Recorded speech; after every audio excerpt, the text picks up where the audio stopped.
She asks, hijab, isn't that oppression? No, it's not oppression, it's covering.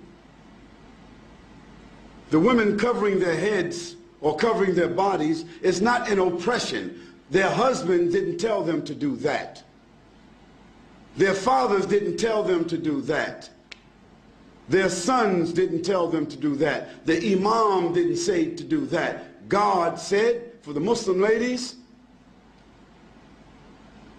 draw your clothing across your bosoms and do not allow your natural ornaments to be shown except to those within your family circle. What are the natural ornaments of women, in case you don't know what they are?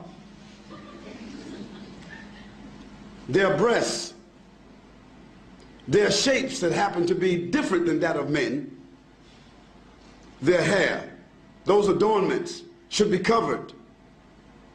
Now, just in case Christian people don't remember, just 40 years ago,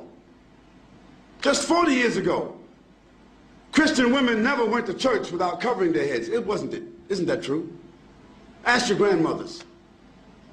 And just 50 or 60 years ago, 20 years before that,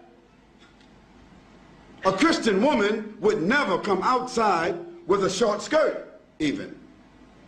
Even the nuns themselves today have succumbed to modernity. Because the nuns who committed themselves to the church and a religious life, how did they dress? They're not Muslims. They covered themselves. They covered themselves with an outer garment, and nothing on them was seen except the face and the hands. So if that was accepted by Christianity, it was accepted by religion. That wasn't something just that Muslim women were told, but Jewish women, Christian women, and Muslim women were ordered to do that in their scriptures. Now the fact that the modern civilizations chose to tell women they don't have to wear that and they can wear bikinis doesn't mean that God is wrong and they are right. Now for the Muslim lady, the wearing of the hijab is a protection for her. It's a distinction for her. Yes, it is a uniform so that she will be known to be a Muslim. She would not be molested. She would not be insulted. And no need for a man to stare at her and look at her because there is nothing appearing of her that would cause any unnatural attraction. Therefore, it is more than likely she can come and go with decency and dignity, and that her natural ornaments will not create an inordinate liability for her, like so happens when you see women wearing jeans and clothing that seem as if they painted it on themselves. Now all you have to do is look at these two women and you can see the problems that exist. Now of course, it doesn't mean that every woman that doesn't cover herself completely, it doesn't mean that she's immoral, it doesn't mean that. But the Quran gives to the Muslim women what we consider to be an ounce of prevention is worth what? What is it called? An ounce of prevention is worth what? A pound of cure. So just like any one of you, if I asked you, what's your PIN number? You wouldn't tell me. If I came to visit you in your house, you wouldn't have your certificates of deposit in front of me. You wouldn't have your jewels in front of me. You wouldn't have your stack of money or your savings in front of me, distributed just because I'm a friend and everything should be transparent. No, you have those valuables in a place that is safe. Might be a bank, might be a safety deposit box. Well, that's just money. That's just tangible things. So don't blame us and don't blame God if he tells us that our mothers and our wives and our daughters, that they should be covered and in a safe place. The person asked about segregation. Why do Muslim women, why are they segregated?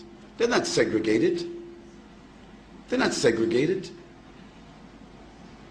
They're separated. There's a difference between segregation and separation. For instance, outside here, you have toilets that say male, female, don't you? Don't you? Why? Why shouldn't there just be a toilet?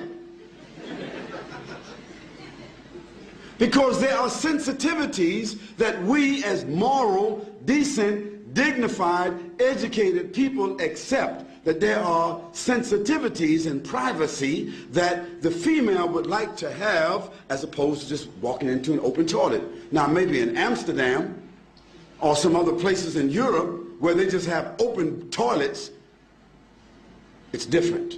But in most cases in the world, in most places in the world, they select to have a male and a female toilet. Why? Because there's the inherent inclination of human beings to provide sensitivity for women and sensitivity for men.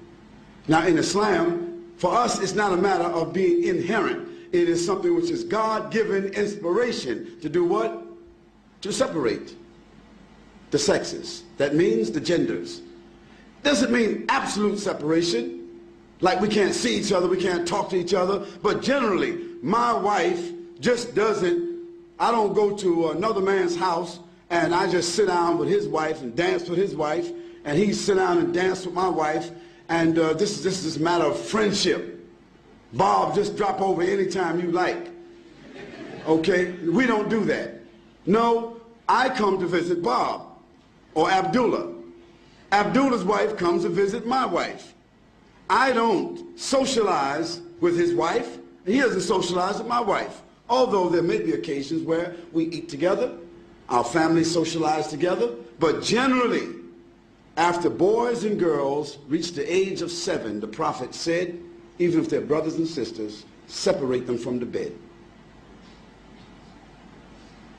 And when they get to the age of menstruation and they realize another level of consciousness, then give them separate rooms.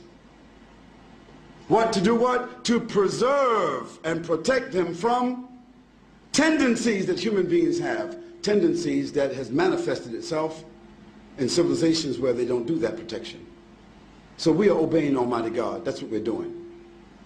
And sometimes we just have to believe what God orders us to do and benefit from the medicine. Sometimes when we don't follow what God tells us to do, then we see later on the reasons why.